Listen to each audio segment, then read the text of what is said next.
Ben Ferguson, the host of the Ben Ferguson Show, joins us now. Jimmy Sengenberger is an investigative columnist for the Denver Gazette. So we're going to talk about this new unemployed Ethiopian that's going to Congress. Good to have you guys. Ben, I want to start with you. We've got this army of young, dumb communists that have broken out of these woke schools and are taking over. Yeah, no, at first it was almost humorous because you're like, good, the Democrats are finally admitting what they're actually in favor of. I was okay with AOC early on because I'm like, she is saying what other Democrats in the leadership are refusing to take the risk to say. Now the problem is you have a whole bunch of other people like, hey, I want to be AOC. I want to be a Marxist, a socialist, a communist. I want to steal from hardworking Americans, and I want to take it from them, and I want to give it to whoever I want to give it to on a political ideology standpoint.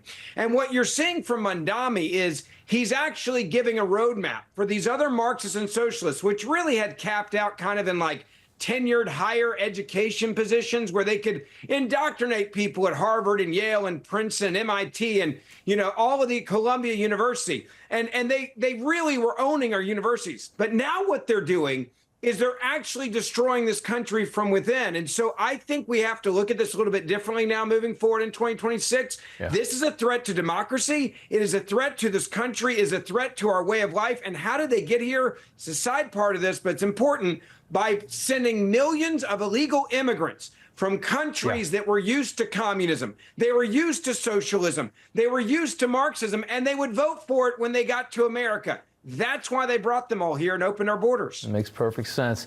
You know, Jimmy, it's amazing how vile some of these people are as well, like this one that you now have in Colorado, who's, I'm sure, going to skate right to victory in the general election. Last June, there was a firebombing attack at a Jewish rally in Boulder, Colorado. So it was like an post-October 7th kind of a rally. You had this Islamist right here tossing Molotov cocktails at the crowd. He had a flamethrower yelling "Free Palestine," said he wanted to kill all Zionist people. He killed one woman. He injured a dozen more. Here was the reaction from Melat Kiros, who won last night. That firebombing attack in Boulder on the group of peaceful protesters there that were protesting in support of the Jewish hostages being held by Hamas, was that firebombing attack on them an act of anti-Semitism? I don't know what was in the heart of the perpetrator. All I know is that he went and attacked innocent people. But you would not describe it as anti-Semitism? I don't know. I don't know what his intentions were. I mean, and again, this is her, Jimmy, on her best behavior, trying to CYA what she really believes.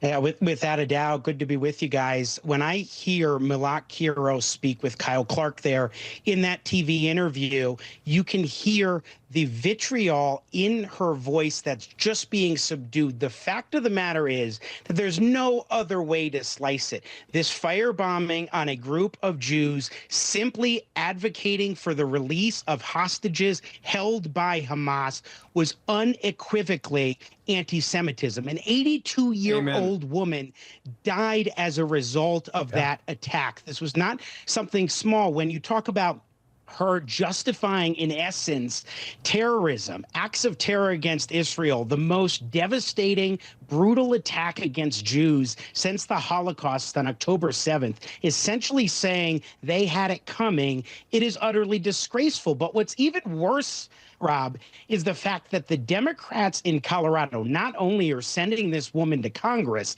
but they have hardly said a peep about her racist anti-Semitism, and to the extent that they have, it has been astonishingly soft. And that just goes to show the state of affairs now. They're scared to speak out. Rob, it's no different than the guy with the Nazi tattoo, and Democrats are all there campaigning and advocating for the guy. They're like, no, there's a Nazi tattoo, SS tattoo. Hey, we love this guy. You should vote for him. We support him. I also want to say one other thing. Can we please get down to the facts here about these candidates? Follow the money, Rob. Where is the funding coming from for these radical extremist, anti-American, anti-Israel candidates? They are being funded by the same people nationwide. This is not organic. These candidates aren't just randomly popping up. They're being sought out. They're being funded by the radical left. It's the same people doing it all over the country. That's exactly and people need to start paying attention to that as well.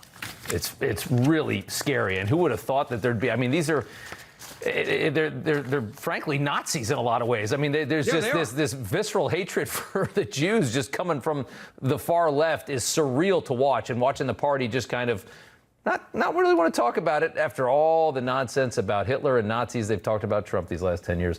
Got to leave it there, guys. Ben Ferguson, Jimmy Sengenberger, good to see you guys. Thanks. Good to see you.